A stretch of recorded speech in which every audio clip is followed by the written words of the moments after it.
My name is Jan Marquart, and I'm going to start this conversation with you today by starting at the beginning. When I was about 10 years old, I believe I was 10 when I was in the Girl Scouts, and my mother bought me a diary. And I never thought of writing before that. I wasn't into books before that. And I opened the book, and I was so fascinated by the blank page, because my horizon widened in that moment. I remember sitting on my bed. There was a storm outside. My father was watching Westerns, eating an apple, and I was in bed looking at my book, and I was fascinated. And the first thing I thought of to write about was a boy that I met who had cherry red hair and freckles, so many freckles you couldn't even count them, and I just fell in love with them. And so that was my first journal entry, and I was so excited. For the first time in my life, I felt like something was really mine, and I had a place to go, a place where nobody could visit. And this was the diary with the little gold key. I'm sure many women grew up with this book. And but when I went to share the story with my father, he was preoccupied and he wasn't interested in reading it right then. And so my internal voice said, writing is stupid, I'm not going to write anymore. But every time I went through a different class and for an assignment I was supposed to write a report, I got so excited. I couldn't wait to read a book or study something so I could write. It wasn't what I was learning, it was what I was writing. And then when I left high school, I worked on Wall Street, and I worked for a lawyer. I had a very wonderful boss, and I could take 120 words of stenography and 90 words, type 90 words a minute, but I was really unhappy because I was writing somebody else's words. But this desire, I kept shoving it back further and further inside because I didn't know what to do with it. At 22, I left home to go to college. And I went from Brooklyn to California, and I met this gal who said to me, well, why don't you write and become your own best friend? Because I was telling her how lonely I was for my family and friends, and we were both reading the Anais Nin diaries, and I was falling in love with this woman, and I wanted to write like her. I wanted to write my life. I did not know that these were the seeds to what was going to follow in the decades that came after it. But I went and I bought a composition book and I started writing a journal. And that was June of 1972, and I've written every day since. I'm on almost my 95th journal. And I love it. Thank goodness that I found that passion for writing, because what I learned about it, and this is the most important thing I want to share to people who feel like they've lost control of their health, they've lost control of their mind, they've lost control of how they're managing or navigating through life, is that writing is an extraordinary way to drop down deep inside of ourselves. And the more we write, the more honest we become, because when you write and you're not honest, every cell in your body will scream out that you're not honest. So writing is like a super consciousness tool, and it has gotten me through some horrendous experiences, some very tumultuous relationships, two very serious health crises, that if I had not had the pen, when everybody went their own way and I was left alone to deal with my own life experiences, I don't know how I would have gotten through them. By writing, I got in touch with what was going on inside of me, what I needed to do. Even if I didn't know exactly what to do, I was processing my experiences in a way that took me another millimeter of a step closer toward finding an answer. And what I realized after I got done writing out the situation was that a piece of me had come back to me. So whatever situation I was going through that was tumultuous or life-changing in a way I didn't want it to change, by writing, I felt like I I hadn't lost it all. I still had a part of myself that I could hold on to walk through hard times. And I realized that the power of writing was really just pushing me through these experiences in a way that there wasn't any therapist, friends, it didn't matter who else I talked to. Nobody really knew how to get through the experiences. And I would go home and I would write them. And in the last maybe 10 years, I've written 11 books altogether. So I think in the last 10 years, maybe I wrote 8 of them. I started writing for publication in 1989 when I was working with substance abusers. And they would come into my office as a psychotherapist. I became a psychotherapist in 1981, got in the field in 79. Now keep in mind, I've been writing since 72. In 79, I got in the field of mental health. In 81, I became a psychotherapist. So the two passions of writing and helping people with problems or helping people heal started to come together through my writing. And I noticed that writing was my most important tool, both for my life and in helping other people. So when people in early recovery from addictions came to me and said, my sponsor wants me to keep a journal, I don't know how to do that. How do I do that? I'd been writing every day since 72. I knew how to do that. So I would give them incomplete sentences to go home and finish. And that became my very first book, Meeting the Moon, A Journal for Reclaiming Your Emotions, which is now out of print, but that book is incorporated into The Mindful Writer. Because when we write memoir-type writing, we have to go deep, and that brings us to a level of truth that only we know. That's a voice only we hear. Nobody else hears that voice. They see the external part of who we are. When we write deeply, we hear our own voice. Nobody else hears that. So we get to have a relationship with ourselves that is quite powerful.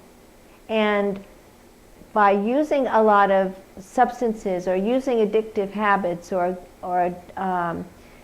today you have the iPads, blueberries, strawberries, whatever they're called. You have all these electronic devices that people use, and they become addicted to them. They have to keep up on the latest, whoever's buying the next pair of shoes, or, I'm not saying that there isn't value to these forms of communication, but what they do is they keep our minds so busy we don't pay attention to what we're thinking, to what we're living through, even how to manage it. Now the pharmaceutical companies have really infiltrated the mental health field, and I have clients coming into my office all the time saying, I heard about this drug on the TV, so do you have a psychiatrist that I can get these medications from? And I will tell them, give me 3 months to work with you.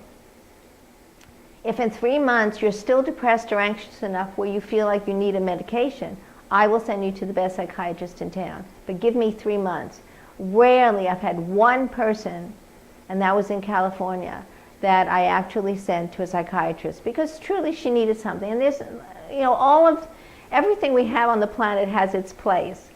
But I think as a society, we're losing sight of our own abilities to help ourselves and heal ourselves. And, that's a very organic way of approaching our life. And a lot of people don't want to spend the time on it. They think they're too busy. But yet they spend a lot of time watching reality shows that have absolutely nothing to do with reality. And so we're suffering, we're paying a price, and I'm seeing that with my clients. I see that with people I talk to in the grocery store. I look at their shopping carts, they're full of sugar and starch. Those are addictive substances. So I'm not saying you shouldn't eat a potato, but the extent to which we have lost sight of what we really need to do to stay healthy and whole and keep our minds crisp and clear so that we can focus, it has changed a lot. I've watched it changed a lot. When I started my private practice in 1986, I had nobody on medication. And then in the 90s, when managed care came into play and the pharmaceutical companies, came out with more drugs, all of a sudden my practice was changing and there were very few people not on medication. And so this alarmed me. And people would ask me all the time, how could you go through this and not take Valium? How could you do this without a Xanax? How can you do this without not going to the liquor store after work? And I seriously thought about that. Well, I am going through challenging times. Why am I not doing those things? And I didn't think it was because there was something special about me, but I think it was something I was doing. And for me, that was writing.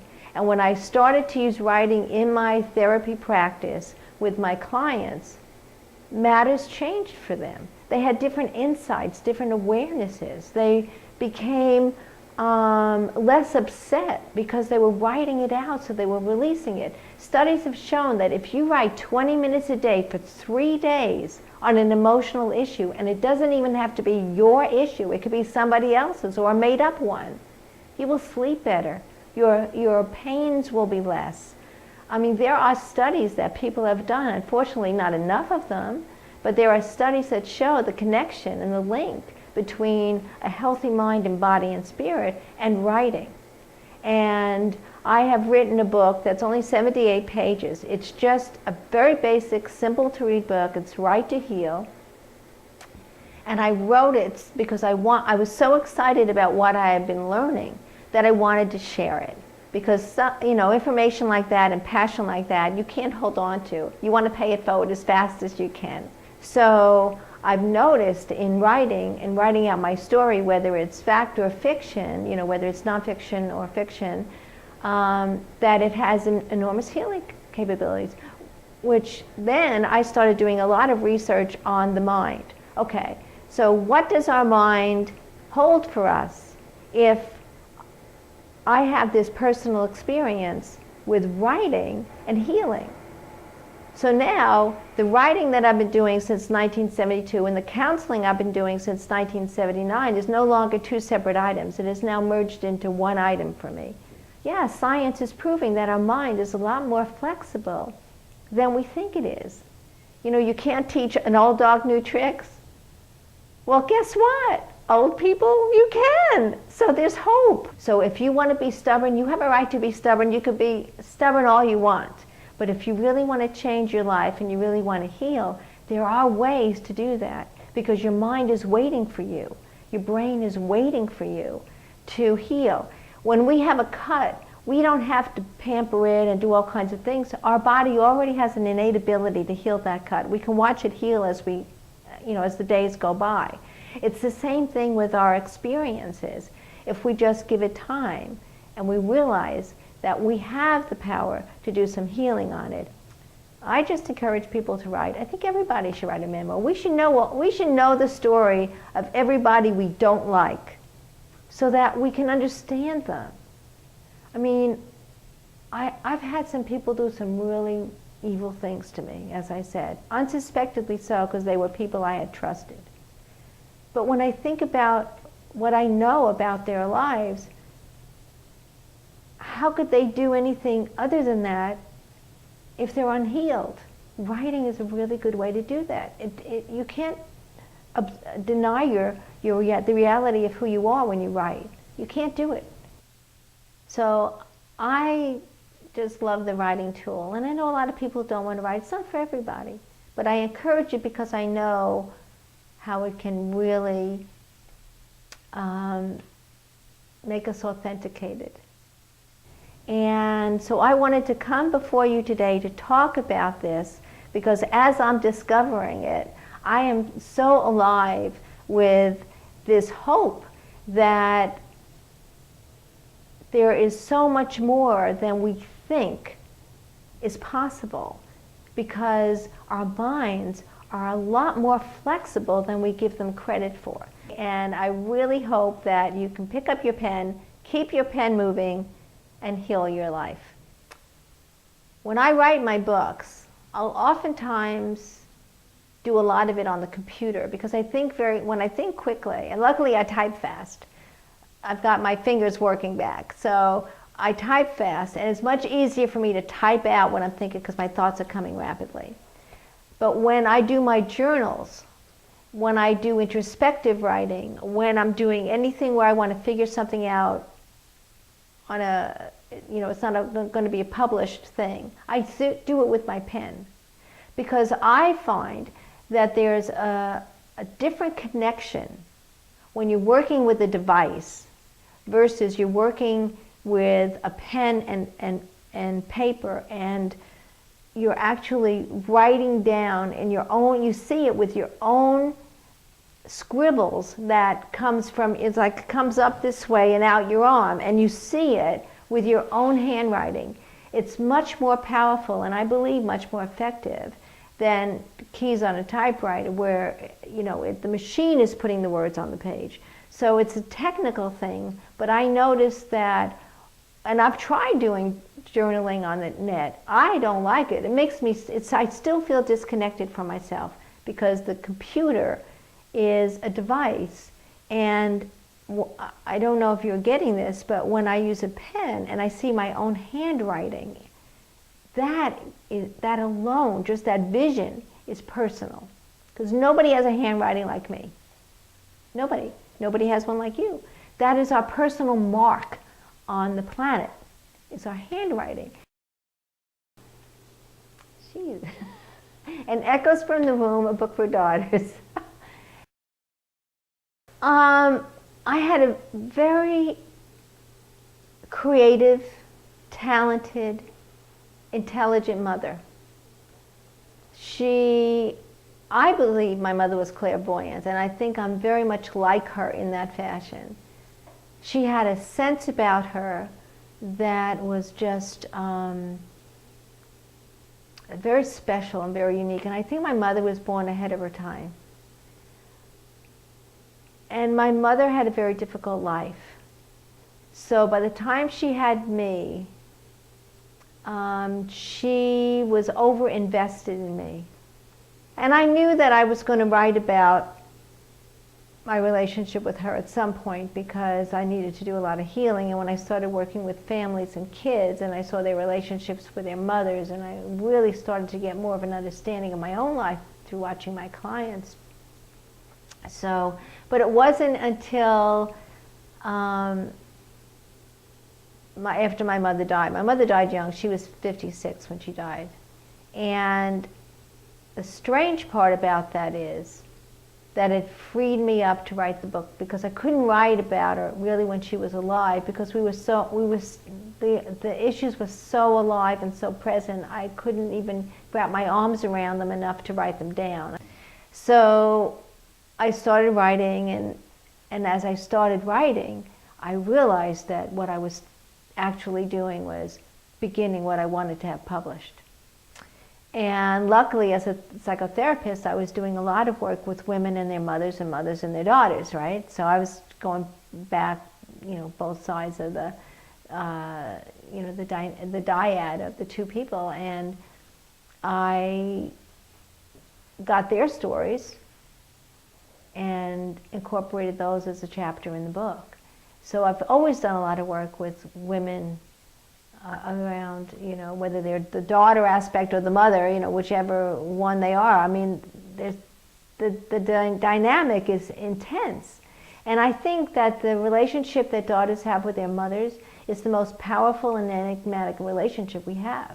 And, you know, I've had all kinds of relationships, and nothing comes close to what I've had with my mother. And when I counsel women about their mothers, it's the same thing. It's the same thing. So it's not idiosyncratic to my experience. Yeah. So, you know, grief is a very important thing to write about, and I have that as one of the chapters in Echoes from the Womb, a book for daughters, because we, as daughters, we all lose something. And in every relationship, we lose and we gain. I mean, that's the truth of it. But because we come out of our mothers and we're so, you know, genetically, you know, close to them. When my mother died, my body hurt. I mean, I felt like somebody literally ripped out my veins or something, because my body hurt. I remember driving down the freeway going, I can't wait to get rid of this ache. I mean, I hurt. And, you know, I've heard that from a lot of women. And I think it's so important that we do something with that feeling that's positive and healthy, because we need to recognize it, we need to own it. It's our experience. You know, there's good and there's bad to it. So But we lose something about ourselves with the mothers because we want to, on some level, emulate our mothers. And even for women who were not raised with their mothers, who might have been abandoned or given up for adoption, or their mothers passed away, they still have, their mothers have made so much of an impact on their lives. They've still made choices in their adult lives, even if they weren't raised with their mothers. And I have 2 girlfriends where that happened. And when I asked them to fill out questionnaires for my book, they said, "Oh, why should I do that? I wasn't raised with my mother." And yet their life was in reaction to them not having a mother. They were still making decisions based on their life because they didn't have a mother. Maybe they asked their husbands to do something differently. I mean, I have specific examples I usually give when I do my book readings on it. But it's just, it's a powerful, powerful relationship. And every woman has to come to grips with it at some point. So let me talk a little bit about Kate's Way. Kate's Way came about in a very interesting way. I love Elizabeth Berg, and I don't know if you've ever read any of her books. One of her books became a movie, which was Open House. So I'm promoting her here. She's my favorite. I'm very happy to do it. I've read all of her books, and I don't remember which one I was reading at the time, and I put it on the couch, and all of a sudden I had this idea. I could write a book like this. I've had a lot of relationships. So I went to my computer, and I started just typing out a story, and just kept going with it. And as a psychotherapist, and having been homeless 2 years on and off, I felt like I wanted to put some people in the story that would cultivate a sensitivity toward the homeless in our communities. Because there are some communities that want to chase the homeless out rather than taking them in and giving them help. And so I understood how that felt. And in Santa Cruz, California, there were a lot of homeless. And I couldn't walk by them without going into a store, buying them a sandwich or a bagel or something and giving it to them, because I was homeless too. Luckily, I had a car, and I slept in once in a while, and I had money in the bank so I could check myself into a hotel. So I was fortunate, and these other people weren't. So I wanted to incorporate that in it. So all of a sudden, a lot of ideas were coming in about what kind of characters I wanted, what kind of people I wanted in there, and how I wanted. All my books always have something to do with therapy, some kind of therapeutic raising of consciousness kind of themes. And so that's how Kate's Way came about. So Kate's Way was this woman who is, her husband tells her he wants a divorce. It's totally unexpected, and she goes through her stuff with that, and then she takes off across the country to get away. I know I went from Brooklyn to California. She went from California to the East Coast. She went up to Maine. And she befriended a group of homeless men. And those were her friends. And they helped her get her life settled. They helped her build, refurbish her a house she bought that needed a lot of work. And so it was a story about this woman starting out on her own, middle-aged, and how she got her life back on track. So that's what that is. But that was triggered. It wasn't triggered by any situation in my life. It was triggered by reading this book, Elizabeth Berg, and thinking, I could do a story like this. So that's what I did. The Mindful Writer came about because I got so tired of hearing people talk about writer's block. There is no such thing as writer's block. It is a misdiagnosis. And I have never felt anything that people describe as writer's block. And I've been writing every day since June '72. So there's always a starting point. You can write about anything. You can write about the kitchen cabinets. You can write about whatever you're looking at. You can write about the weather, which is my favorite thing to start to warm up. I always write about the weather. Because even in Santa Cruz, when every day was sunny and beautiful and it was paradise, there was always an idiosyncrasy to the weather. Maybe the clouds were a little bit more gray, or maybe the sky was a little bit more blue, or there was wind, or there was always something. And I loved finding the nuance and writing about it. There's always something to start with. When people feel like they can't write, their muse is just not producing, pay attention. That's why I'm calling it the mindful writer. Pay attention. Because if for some reason an idea isn't coming to you, and you're not writing about what's on your kitchen table, Get up, move. Because when we write, we're not just writing from one part of ourselves. We're writing from our whole body. And what I love to do is sweep, because I love the monotony of it. I can just get lost in the monotony of the broom, no vacuum cleaner, no noise. I can't stand the noise of a vacuum cleaner. I sweep. And in that process, my body and my mind relax. And what happens? Sometimes I wind up dropping the broom and running to the computer or running to my pad and pencil because the ideas are coming. Washing the dishes. Perfect. Don't use the dishwasher. Wash your dish. And as you're washing your dish, get lost in that momentum. You know, it's like, do you remember the movie Kung Fu with the young kid who, I can't even remember the Karate Kid, excuse me, yes. And he taught him how to paint up and down, the monotony of the motion. That it's the same thing. It brings you into mindfulness. You don't need to go to India and sit in front of a guru. You can do it yourself in your home. It's very simple things. Walking. Writers are notorious for walking. Why? Walking helps you relax. When you relax, your creativity gets sparked. When your creativity gets sparked, what happens? You get ideas, stories come to you, ideas come to you, visions come to you, and write them down. So there's no such thing as writer's block. There are certain things writers need. Our tools are not just the pen and the pad. We need patience, okay? We need to learn how to work with our bodies. So there's a lot of things that are involved besides the actual craft of writing, of producing a good sentence. So that's what the Mindful Writer is. I give some of my own personal stories, and there I give a lot of writing tips, suggestions. So it's full of a lot of different things. And I've gotten some very wonderful book reviews on that one. And The Basket Weaver is a book that it's a novel, but in my mind it's a creative nonfiction because it is built on facts from my life. And I just gave them away to a character. It talks about the Yucatan. It takes place in the Yucatan.